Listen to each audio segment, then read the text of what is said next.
దావీదు నోరు తెరిచి ప్రార్థన చేశాడు. దావీదు నోరు తెరిచి ప్రార్థన చేశాడు. ప్రార్థన చేశాడు కాబట్టి దేవుడు ఆలకించాడమ్మా.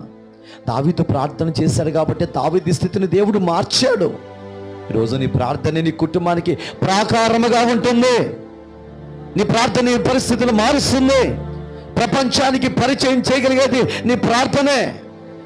నీ బిడ్డలు చదువుకుంటున్నారు కదా, ఆ బిడ్డలకు జాబ్ కావాలనుకుంటున్నావు కదా, ఆ జాబ్ ఇవ్వాలంటే దేవుడు ఇవ్వాలి, మనుషులు ఇచ్చేది కాదు. అది ప్రపంచానికి పరిచయం చేయగలిగేవాడు యేసయ్య ఒక్కడే. కళ్ళు మూసుకో, ప్రార్థన చేయి, ప్రార్థన చేయి. ఈ రాత్రి ప్రభు నీతో మాట్లాడనివ్వండి. రాత్రి ప్రభు మీతో మాట్లాడనివ్వండి. ప్రభు మిమ్మల్ని దర్శించనివ్వండి. నువ్వు కన్నీరు గార్చి దేవుని వైపు చూస్తూ నాకు సహాయం ఇచ్చే ప్రభు అని ప్రభు సన్నిధిలో ప్రార్థన చేయి, ప్రార్థన చేయి. ప్రభు మీతో మాట్లాడును గాక, ప్రభు మిమ్మల్ని దర్శించును గాక, ప్రభు ఆత్మ మీ మీదకు దిగివచ్చు.